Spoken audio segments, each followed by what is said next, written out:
Welcome to Nellai aroma. இன்றைக்கி நெல்லை அரோமாவில் நம்ம பார்க்க போகிறது சூப்பரான ஒரு கிராமத்து ஸ்டைல் மட்டன் குழம்பு. இந்த குழம்பு வந்து நான் செய்யலை, இன்றைக்கி என்னோடய ஹஸ்பண்ட் தான் செய்ய போகிறாங்க. ஸோ எங்கள் வீட்டில் எந்த நான்வெஜ்னாலும் செய்கிறது வந்து ஹஸ்பண்ட் தான். முக்கியமாக இந்த மட்டன் ஐட்டங்கள் செய்கிறதவங்க தான் சூப்பராக சமைப்பாங்க, நான்வெஜ் ஐட்டம். இந்த வீடியோவை கண்டிப்பாக நீங்கள் பாருங்கள், ஸ்கிப் பண்ணாமல் பாருங்கள். இதே மாதிரி செஞ்சு பாருங்கள், ரொம்பவே சூப்பரான டேஸ்ட்டாக இருக்கும். சரி வாங்க இப்போ வீடியோக்குள்ளே போகலாம். இது வரைக்கும் நெல்லை அரோமாவை சப்ஸ்கிரைப் பண்ணாதவங்க கீழே இருக்கிற ரெட் கலர் பட்டனை பிரஸ் பண்ணி சப்ஸ்கிரைப் பண்ணிக்கோங்க. அப்படியே அது பக்கத்துல இருக்க பெல் ஐக்கானையும் கிளிக் பண்ணிக்கோங்க. நான் எப்போ வீடியோ போட்டாலும் உடனுக்குடனே உங்களுக்கு வந்து சேரும். மட்டன் குழம்புக்கு இது வந்து 3/4 கிலோ மட்டன். இதை முதல்ல குக்கர்ல போட்டு லைட்டா வதக்கிட்டு எண்ணெய் ஊற்றலையா,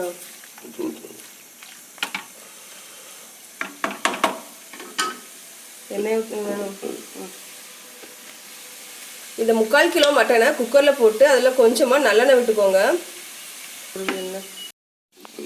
நல்லெண்ணெய் விட்டுட்டு இது கூட ஒரு 3 தக்காளி, சின்ன சைஸ் தக்காளி 3 தக்காளி போட்டுடலாம்.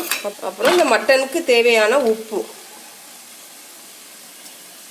வந்து ஒரு டீஸ்பூன், ஒரு 2 டீஸ்பூன் நல்லா சுள்ளுன்னு போட்டுக்கோங்க, குழம்புக்கும் சேர்த்தாப்புல. இதெல்லாம் சேர்த்து நல்லா கிண்டி விட்டுக்கோங்க. கிண்டி விட்டுட்டு குக்கரை மூடி எத்தனை விசில் வைக்கணும்? ஒரு விசில் வர வரைக்கும் இந்த குக்கரை மூடி வச்சுக்கோங்க. இப்போது இந்த குக்கரை மூடி ஒரு விசில் வர வரைக்கும் வச்சுருக்கலாம். தண்ணி எதுவும் ஊற்ற தேவையில்ல, மட்டன்லேயே தண்ணி பெருகும். எண்ணெய் ஊற்றிருக்கிறதுனால நம்ம தண்ணி ஊற்ற அவசியம் இல்லை. ஒரு விசில் வரட்டும்.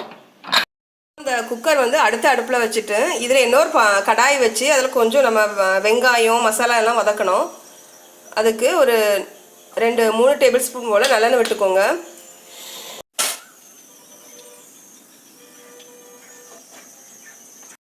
நல்லா காஞ்சதும் ஒரு 200 கிராம் சின்ன வெங்காயம் இதை வெட்டி வச்சுக்கோங்க. இதை போட்டு வதக்கிடலாம். வெங்காயம் வந்து ரொம்ப பொடியாக வெட்டணும்னு அவசியம் இல்லை, கொஞ்சம் பெருசாக வெட்டிக்கலாம்.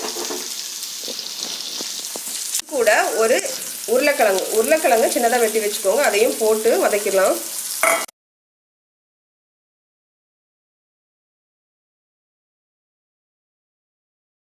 உருளைக்கிழங்கும் வதங்கிட்டு இருக்கும் போதே கொஞ்சமாக கருவேப்பிலை சேர்த்துக்கோங்க. கருவேப்பிலையை நல்லா பிச்சு சின்னதாக வெட்டி சேர்த்துக்கோங்க. அப்போ தான் அந்த கருவேப்பிலை உள்ள வாசனை சத்து எல்லாம் நல்லா இறங்கும். கருவேப்பிலை கண்டிப்பாக சேர்த்துக்கோங்க, அதெல்லாம் நல்லா வாசனை கொடுக்கும் குழம்புக்கு.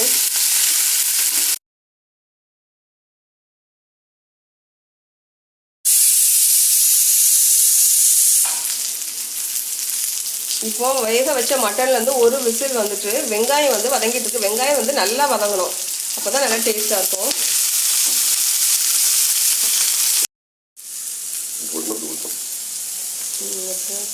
சரி, இந்த வெங்காயம் வதங்கினதும் நல்லா இதில் இஞ்சி பூண்டு பேஸ்ட் போட்டுக்கலாம். ஒரு 2 டேபிள் ஸ்பூன் போல் இஞ்சி பூண்டை வந்து நீங்கள் நல்லா கழுவிட்டு தோல் எடுக்காமல் தட்டி வச்சுக்கோங்க, அதுதான் நல்லாயிருக்கும். இந்த இஞ்சி பூண்டை நம்ம பச்சையாக அதில் போட்டோம் அப்படின்னா, அந்த குழம்புல போட்டோன்னா கொஞ்சம் அந்த பச்சை ஸ்மெல் இருக்கும். அதனால தான் இந்த வெங்காயம் கூட கொஞ்சம் வதக்கி போடணும். அந்த பச்சை ஸ்மெல் போகிற வரைக்கும் கொஞ்சம் வதக்கிக்கோங்க.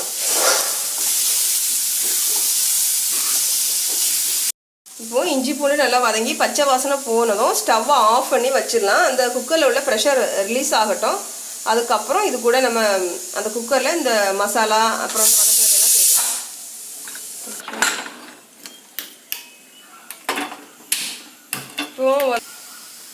இப்போ குக்கரில் ப்ரெஷரெல்லாம் போனதுக்கப்புறமா இது பாருங்கள், இது ஒரு முக்கால் பதம் வெந்திருக்குமா,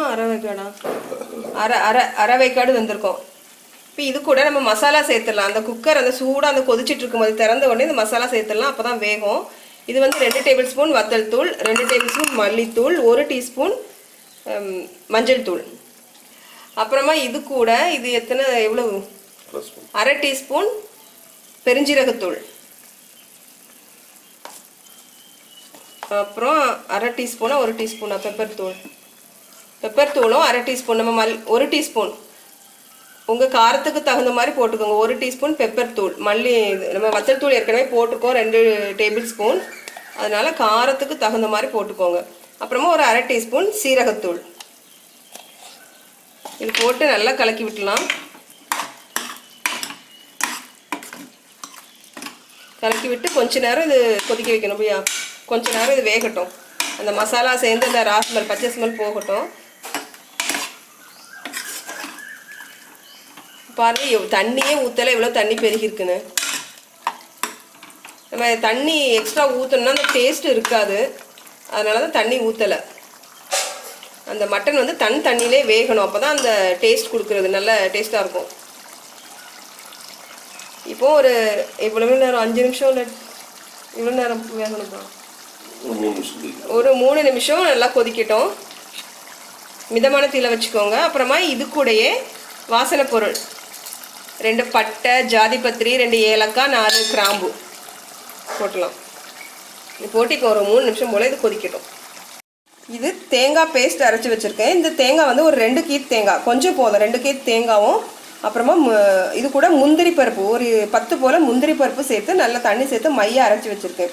முந்திரி பருப்பு வேண்டாம்னு நினச்சிங்கன்னா முந்திரி பருப்புக்கு பதிலாக நீங்கள் கசகசா சேர்த்துக்கலாம், அது நல்ல டேஸ்ட் கொடுக்கும். தேங்காய் அதிகமாக சேர்த்திங்கன்னா அந்த மட்டனோட டேஸ்ட் வந்து கம்மியாயிரும், அதனால் தேங்காய் கொஞ்சமாக தான் எடுத்திருக்கேன். சரி, இப்போ ஒரு 3 நிமிஷம் நல்லா கொதிக்க விட்டதுக்கப்புறமா நம்ம வதக்கி வச்ச வெங்காயம், அந்த உருளைக்கிழங்கு, இஞ்சி பூண்டு அதை இந்த மட்டன் கூட சேர்த்துடலாம். இந்த டினோவுக்கு மட்டன் வாசனை வந்துட்டு அதான் எட்டி எட்டி பார்த்துட்டே இருக்கு. டினோ அங்கே போ. வெங்காயம்லாம் சேர்த்ததுக்கு அப்புறமா நான் அந்த அரைச்சி வச்சேன் அந்த தேங்காய் பேஸ்ட் அதையும் சேர்த்துடலாம். கொஞ்சமாக தண்ணி சேர்த்து அந்த மிக்ஸி ஜாரை கழுவி அதையும் சேர்த்துக்கோங்க. தண்ணி சேர்த்து அலசி அந்த மிக்ஸி ஜாரை தண்ணி சேர்த்து அலசி அதையும் சேர்த்துக்கோங்க. அதுக்கப்புறம் எதுவும் தண்ணி ஆட் பண்ணணுமா? கூட கொஞ்சம் எவ்வளோ தண்ணி? சரி, ஒரு அரை கப் போல் தண்ணியா? சரி, அந்த தேங்காய் ஊற்றுனதுக்கு அப்புறமா மிக்ஸி ஜார் எல்லாம் கழுவி ஒரு அரையிலேருந்து 3/4 கப் தண்ணி சேர்த்துக்கோங்க, போதும். ஒரு நாள் குடல் சுக்கா வச்சு காமிங்கப்பா. சரி, இப்போ வந்து எல்லாம் சேர்த்து நல்லா கலக்கி விட்டுக்கலாம். இந்த உருளைக்கிழங்கு அந்த கிரேவி வந்து நல்லா கெட்டிப்படுத்துறதுக்காக அதுக்காக அந்த உருளைக்கிழங்கு சேர்க்குறோம். இப்போ வந்து உங்கள் வசதிக்கு ஏற்ற மாதிரி அந்த தண்ணியை நீங்கள் அட்ஜஸ்ட் பண்ணிக்கோங்க. நீங்கள் நல்ல கிரேவியாக செமி கிரேவியாக வேணும் அப்படின்னா இது போதும். இன்னும் கொஞ்சம் குழம்பா தண்ணியாக அதை சாதத்தில் ஊற்றி சாப்பிட்ணும் அப்படின்னு நினச்சிங்க, நல்லா சாப்பிட்ணும்னு நினச்சிங்க அப்படின்னா இன்னும் கொஞ்சம் தண்ணி சேர்த்துக்கோங்க. ஆனால் தண்ணி அதிகமாக சேர்க்க இந்த மட்டனோட டேஸ்ட் வந்து கம்மியாகும், அதுதானே? கொஞ்சம் நல்லா செமி கிரேவியாக இருந்தால் தான் நல்லா டேஸ்ட்டாக இருக்கும். அப்புறமா நம்ம குக்கர் மூடுறதுக்கு முன்னாடி நம்ம உப்பு பார்த்தும் அதுவும் போட்டுக்கோங்க. உப்பு நம்ம ஏற்கனவே மட்டன் வேக வைக்கும்போது நல்லா சுடுன்னு போட்டுக்கோம், அதுவே போதுமானதாக இருக்கும். வேணும் அப்படின்னா பார்த்து, இல்லை அப்படின்னா நீங்கள் போட்டுக்கோங்க. கரெக்டாக இருக்கா உப்பு? சரி, உப்பு கரெக்டாக இருக்குது. இப்போது குக்கரை மூடிடலாம். மூடி வச்சு ஒரு 2 விசில் வச்சுக்கோங்க. அதாவது நல்ல மட்டனாக இருந்தால் சீக்கிரமாக வெந்துடும். மட்டன் அந்த கிடா வந்து முத்தின கிடாவாக இருந்துச்சா கொஞ்சம் லேட் ஆகும் மட்டன் வேகிறதுக்கு, அதனால அதுக்கு தகுந்த மாதிரி நீங்கள் அந்த டைமை நீங்கள் அட்ஜஸ்ட் பண்ணிக்கோங்க. ஒரு மிதமான தீயில வச்சு 2 விசில் வச்சுக்கோங்க. முடியலாமா? இப்போ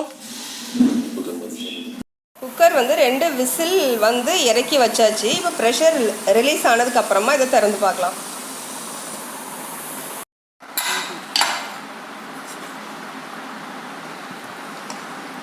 பாருங்க, சூப்பரான கமன்னு வாசம் அடிக்கிற மட்டன் குழம்பு தகன்னு இருக்கு. இந்த மட்டன் குழம்ப கண்டிப்பாக ட்ரை பண்ணி பாருங்கள். இதே மெத்தடில் ரொம்ப டேஸ்ட்டாக இருக்கும். இது சப்பாத்தி, பூரி, தோசை, இட்லி, சாதம் எல்லாத்துக்கூடையுமே சூப்பரான ஒரு மேட்ச். கண்டிப்பாக இந்த மட்டன் குழம்பு கூட உருளைக்கிழங்கு, முந்திரி சேர்த்துக்கோங்க. முந்திரி வந்து சூப்பரான ஒரு டேஸ்ட் கொடுக்கும். அப்புறம் இந்த உருளைக்கிழங்கு வந்து இந்த கிரேவி, மட்டன்னாலே உருளைக்கிழங்கு ஒரு ஜோடி இருக்குது மட்டனுக்கு. உருளைக்கிழங்கு கண்டிப்பாக சேர்த்துக்கோங்க.